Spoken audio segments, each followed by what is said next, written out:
आज मैं असम के बक्सा डिस्ट्रिक्ट में हूँ और जिस जगह में हूँ उस जगह का नाम है अवहट्टा।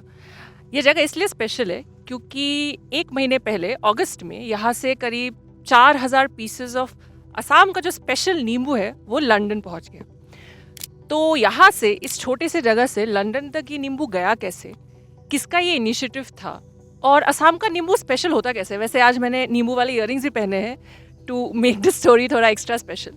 बट हम पता करेंगे कि नींबू स्पेशल कैसे होता है, इसकी फ्रेग्रेंस अलग कैसे होती है, इसमें बीज होते हैं कि नहीं है, ये कितना बड़ा होता है साइज़ में और कितने टाइम में ये खेती हो पाती है। तो हम यहाँ पे बात करेंगे कुछ लोगों से और जानेंगे कि असम लेमन इतना स्पेशल क्यों है।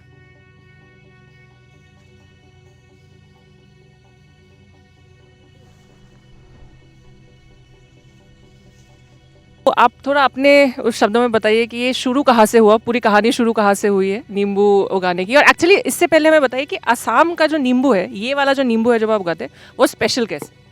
जी, देखिए आसाम का नींबू सबसे पहला चीज़ इसका जो एक एसेंस है, वो कोई दूसरे नींबू में आपको मिलेगा नहीं।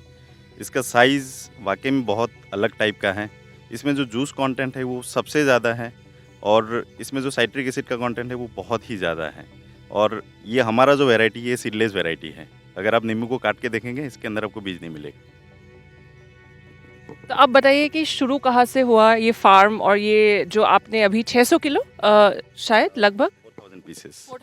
4000 पीसेस जो आपने लंदन भेजा है उसके बारे में थोड़ा बताइए। जी, देखिए हम लोग का एक एफपीसी है जो कि 2020 में हमने ये इसको इनकॉर्पोरेट किया है एफपीसी को। तो उसके बाद से हम लोग लगे हुए थे कि नींबू का जो मार्केट है वो हम लोग एक्सप्लोर कर रहे थे अलग-अलग एरियाज़ में। और आउट ऑफ इंडिया भी इसका मार्केट है हमने सुना था। लेकिन अब आते-आते कोविड हो गया। कोविड के बाद हमने फिर से एक नया ट्रैक पे आके काम करना शुरू किया। 2020 में हम लोग का ये एफपीसी इनकॉर्पोरेट हुआ और तब से हम अलग-अलग मार्केट एक्सप्लोर कर रहे हैं कि हमारा जो आसाम नींबू है, इसको हम अलग-अलग प्लेटफ़ॉर्म में लेके चले, लोगों को मालूम चले इसके बारे में। तो विद इन इंडिया भी हमने ट्राई किया, तब मालूम चला कि बाहर भी अलग-अलग देश में इसका कंज़म्पशन होता है। तो लास्टली अगस्त में हमारा जो ऑनरेबल डीसी सर थे आयुष गर्ग, तो उनके मदद से हमें एक थोड़ा-सा लीड मिला और एक एक्सपोर्टर के थ्रू हमने 4000 पीसेस ऑफ लेमन को हमने लंदन के मार्केट में हमने सप्लाई किया। तो क्या प्राइस मतलब 4000 का किस हिसाब से आपने प्राइसिंग करा है? जी, ऐसे अगर देखा जाए जो अगस्त का महीना होता है, ये सबसे ज़्यादा प्रोडक्शन वाला टाइम है। तो उस समय हमारे नींबू का रेट मार्केट में सबसे कम रहता है। 40 पैसा, 50 पैसा पर पीस के हिसाब से रहता है। तो कंपैरेटिवली हमें बहुत अच्छा रेट मिला। ₹3 पर पीस के हिसाब से हमें रेट ऑफ़र किया गया और हमारे किसान भाई काफ़ी ज़्यादा खुश रहे इस बात से। तो अभी जैसे ये एक फार्म में हम खड़े हैं, तो ऐसे और भी फार्म्स हैं? हाँ, एकदम ये पूरा एरिया देखिए, अगर ये घाटी अंचल बोलते हैं इसको, तो पूरे घाटी के सराउंडिंग में अगर देखा जाए मानस नेशनल पार्क बहुत ही नज़दीक है। अराउंड 2000 फैमिलीज़ ऐसा है जो अपने आप को एंगेज करके रखे हैं नींबू के खेती में। तो हर घर में अगर देखा जाए यहाँ बीघा का सिस्टम चलता है, तो हर घर में एक एवरेज लैंड होल्डिंग अगर हम लोग बात करें तो 2 बीघा के हिसाब से आपको मिल जाएगा हर घर में नींबू का बागान। और इसमें आपको गवर्नमेंटल सपोर्ट कैसा रहा है? मतलब ये जो फाइनेंस है या ये जो जैसे जो खेती करते हैं, तो उनसे मतलब सारा वो जो प्रोसेस है एक एंटरप्रेन्योरशिप जिसको हम बोलते हैं, फैंसी वर्ड यूज़ कर रही हूँ मैं यहाँ पे, पर वो उसका सपोर्ट कैसा रहा है गवर्नमेंट के एंड से? हाँ, देखिए ये जो एफपीसी फार्मर प्रोड्यूसर कंपनी ये इनकॉर्पोरेट हुआ एक गवर्नमेंट प्रोजेक्ट के तहत ही। सेंट्रल गवर्नमेंट का एक प्रोजेक्ट है, एचएमएनईज प्रोजेक्ट है, horticulture mission for north eastern and Himalayan state बोल के। तो उनके मतलब इस माध्यम से हमें हमारा ये एफपीसी रजिस्टर हुआ और हमें काफ़ी अच्छा हैंड होल्डिंग मिला है, सपोर्ट मिला है। फार्मर्स के बीच में अवेयरनेस क्रिएट किया गया है कि आप नींबू का मार्केट को आप लोकल एरिया में नहीं, इसको थोड़ा बाहर के एरिया में भी लेके जाना चाहिए। जैसे अलग-अलग ऑनलाइन प्लेटफ़ॉर्म पे हमने ट्राई किया। यहाँ का जो लेमन का प्लांट है, हमने डिस्प्ले किया, दिल्ली का कुछ एक्सपोज़ वगैरह में इसको डिस्प्ले किया।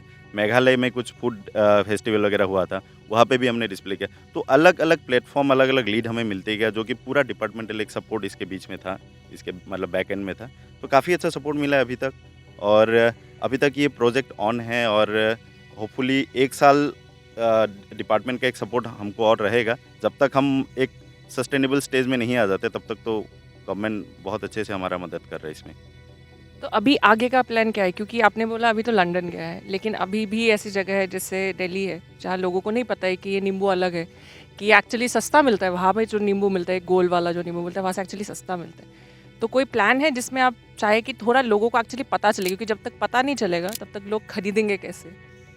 जी देखिए, अभी तक बाहर जितना भी मार्केट आप देखेंगे नॉर्थ ईस्ट में इसका मतलब आइडेंटिफिकेशन हो चुका है इसका, क्योंकि लोग इसको कंज्यूम कर रहे हैं। लेकिन इसका जो एक फ्लेवर है, इसका जो मतलब जूस कंटेंट है, इसके बारे में बाहर के लोगों को इतना ज़्यादा नहीं पता। इसको हम लोग दाल में भी निचोड़ के लेते हैं तो दाल का क्वालिटी चेंज हो जाता है। तो हम लोग अलग-अलग मार्केट में इसको ट्राई कर रहे हैं। जैसे झारखंड में हमने लास्ट टाइम मंडी में इसको ट्राई किया था। बट एक थोड़ा-सा दिक्कत ये आ जा रहा है ना कि उस नींबू को निचोड़ने के लिए ईज़ी होता है और ये नींबू का शेप ऐसा है कि निचोड़ के इसका जूस निकालना थोड़ा-सा मुश्किल है। बट लोगों का मेंटालिटी धीरे-धीरे चेंज होगी क्योंकि इसका जो यूज़फुलनेस है, इसका जो क्वालिटी है, इसका जो इंग्रीडिएंट्स है, तो ये कंपैरेटिवली उस लेमन से काफ़ी हाई लेवल का है। तो ये लोगों को धीरे-धीरे मालूम चलेगा, इसके लिए हम लोग अलग-अलग मार्केट में इस नींबू को लेके जा रहे हैं। दिल्ली मार्केट में भी जैसा मैंने बोला कि हमने डिस्प्ले किया था इसको। हालाँकि वहाँ पे लोग नींबू खरीदने से ज़्यादा इसका प्लांट खरीदने में ज़्यादा मतलब ये इंटरेस्ट शो कर रहे थे। तो हमने प्लांट भी दिया कि कोई बात नहीं, असम का प्लांट अगर वहाँ के आपको अगर अपने गार्डन में फसल मिले, अच्छी बात है, ये हमारे लिए अच्छा ही है। तो ऐसे अलग-अलग प्लेटफ़ॉर्म में हम लोग ट्राई कर रहे हैं इसको, ऑनलाइन प्लेटफ़ॉर्म भी हमने यूज़ किया। এই যে আপুনি লৈ আছে হাতত এটা নেমু, এইটোৰ বিষয়ে অকণমান কওকচোন, খেতি কেতিয়া আৰম্ভ হয় এইটো? হয় চাওক এইটো আমি লিমু টেঙা বুলি কওঁ আৰু এইটো খেতিটো বহাগ মাহত লগোৱা হয় এপ্ৰিলত মানে? হয় এপ্ৰিল মাহত আৰু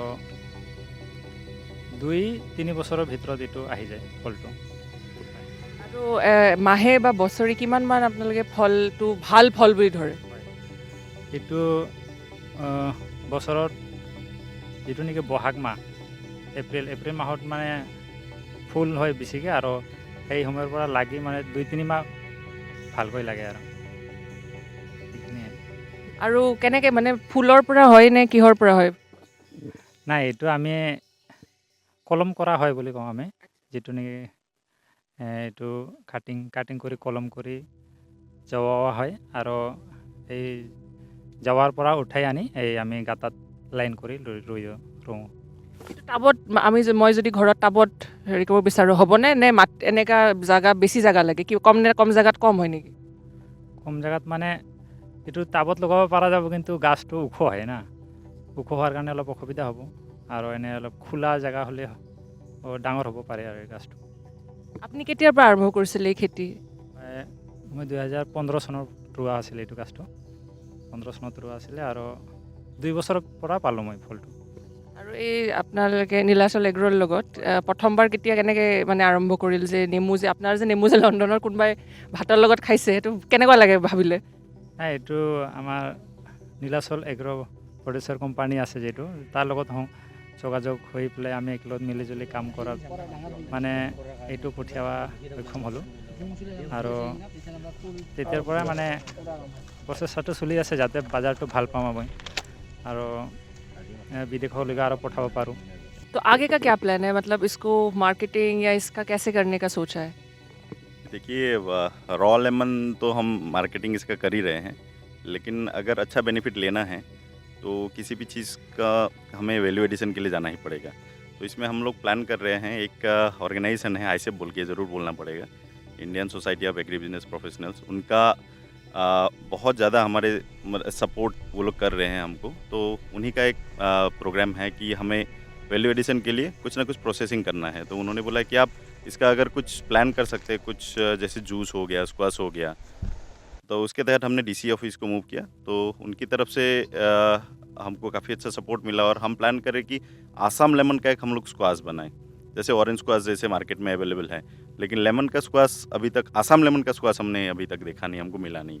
तो हम प्लान कर रहे हैं कि आसाम लेमन का स्क्वाश बने। तो होपफुली अक्टूबर से हमारा काम शुरू हो जाएगा, ज़मीन वगैरह हमने देखा हुआ है। तो एक छोटा सा एक इंडस्ट्री सेटअप करेंगे हम लोग, मार्केट में प्रोडक्ट को लॉन्च करेंगे, पैकेट टाइप से होगा इसका। तो देखते हैं क्या रिस्पॉन्स होता है लोगों का। तो वैसे इसको शुरू करने में जो सारा प्लान पौधा है आपके इसमें, तो कितना इन्वेस्टमेंट लगा है अभी तक? देखिए, ये फार्मर्स का अपना खेती है। एफपीसी का काम क्या रहता है, एग्रीगेट करना, सबको एक प्लेटफॉर्म पे लाना, उनको इनपुट सर्विसेज प्रोवाइड करना लो रेट में, जैसे खाद वगैरह अच्छे रेट में, जो सरकारी रेट है उसमें उसी रेट पे प्रोवाइड करना, और उनका जो प्रोड्यूस है, उनको प्रोड्यूस को मार्केट में लिंक करवाना, ये एफपीसी का काम है। लेकिन यहाँ का जो खेती है, ये फार्मर्स काफ़ी समय पहले से अपने से कर रहे हैं। बस उनके खेती को और कैसे अपग्रेड कर सकते हैं, जैसे इसका प्रॉपर मेंटेनेंस हो गया, इस पे कुछ पेस्टिसाइड वगैरह अगर लगता है तो कुछ गुड क्वालिटी ऑफ पेस्टिसाइड उनको प्रोवाइड कराना, ये हम लोग का काम रहता है एफपीसी का। तो ये कहानी थी असम के नींबू के बारे में, और कैसे यहाँ का नींबू लंदन में किसी के किचन में, किसी के प्लेट में पहुँच गया। ऐसी और भी कहानियाँ जानने के लिए आप डेफिनेटली द प्रिंट को सब्सक्राइब कीजिए। और meanwhile I will go test this amazing शरबत जूस जो इसी नींबू से बना है, जिसके बारे में अभी आपको पता चला। Thank you. This is Tina Das from Assam.